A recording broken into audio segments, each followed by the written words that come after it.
I'm here, backstage at the Black Buzzard with Dominique, Christina. How are you doing tonight? I'm very well, thank you.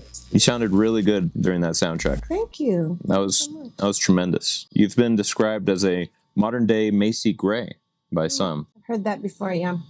I think it's just because I'm raspy because I smoke weed. You know, some would call that an asset. Thank you. Thank you. I'm glad people like it. I haven't always sounded like this. So. You know, the people are curious. They've been wanting to know, who is Voodoo Joe? Oh, I got Voodoo Joe at a shop in Louisiana. And he belonged to the shop. And he spoke to me, not in a literal sense.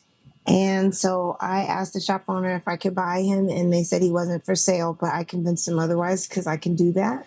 And so he came home with me. And now he's usually in the house, not with clothes on, just more vibes than anything. He's more of a nudist skeleton. A bit, yeah. I mean, it's a skeleton. You know? I feel like that's most skeletons. Yeah.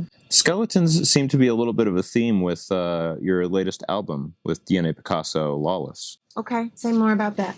Well, I noticed that it's on some of the merch. Yeah.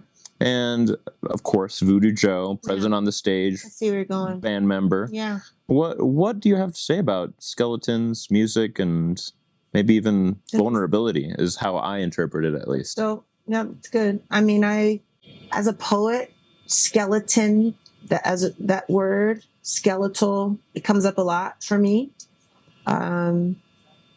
It really is about bringing into the room that which has been buried or that which was supposed to remain hidden. It will get you to vulnerability. You know, I think the parts of who we are that are buried or unblessed deserve light.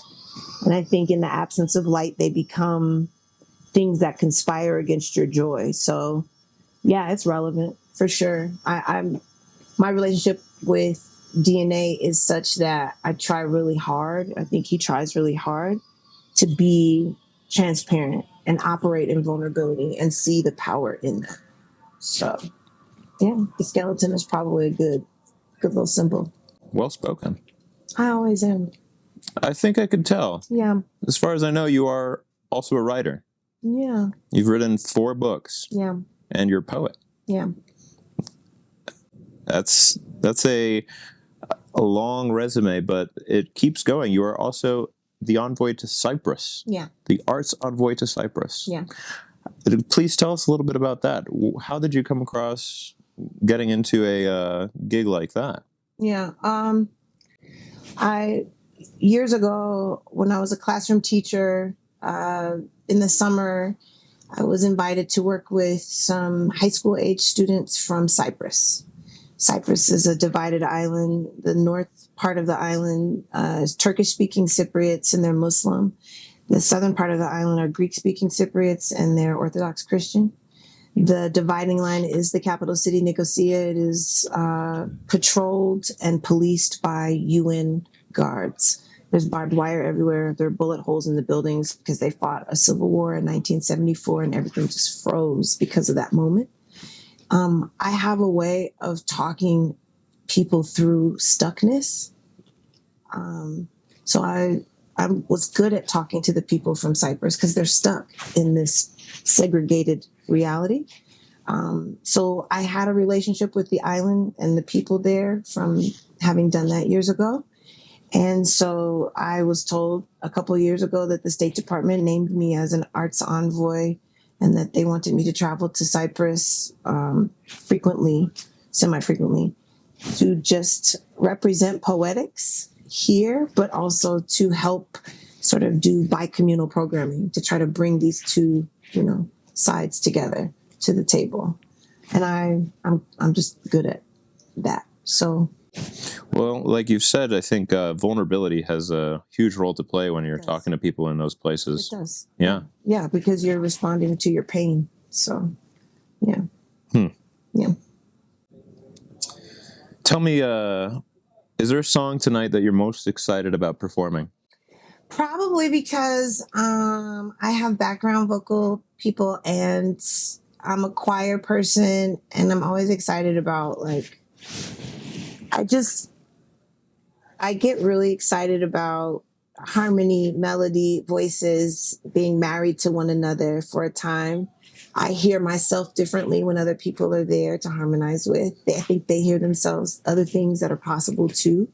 So I'm excited to hear how these songs that we've already performed, and there's a track that people kind of know, but I'm excited to hear how different they are and what we can bring to them, because there's live, vocalists. And so It always adds something. yeah, it does, doesn't it? Yeah. Yeah. So I'm just excited about all of it. I really am. If you could choose any person, alive or dead, to have over for dinner, who would you choose? Is this a person that has to be somebody I couldn't otherwise have over for dinner? No. Oh. I don't know. Famous answers are like, Beethoven.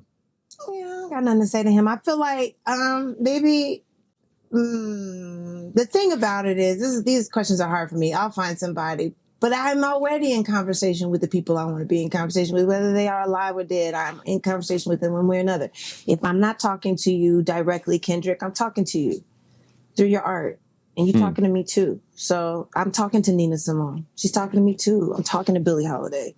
She's talking to me too. So it's hard for me because I'm already in those conversations. I probably would just ask DNA to come eat with me. The musical conversation. Yeah, any conversation though. I'm in conversation with folks, whether they have passed or not. If they have made an impact because of how they showed up in the world, the things they sacrificed or gave, or the way they lived their lives, or the gifts that they shared. I'm in conversation with them. That was a really insightful answer. Thank you. Yeah. Well, it's been a pleasure chatting with you, Dominique. Thank you so much. And I wish you the best on your show tonight. Thanks for being here. Absolutely. Thank you. Sure. Go get it any way you want to.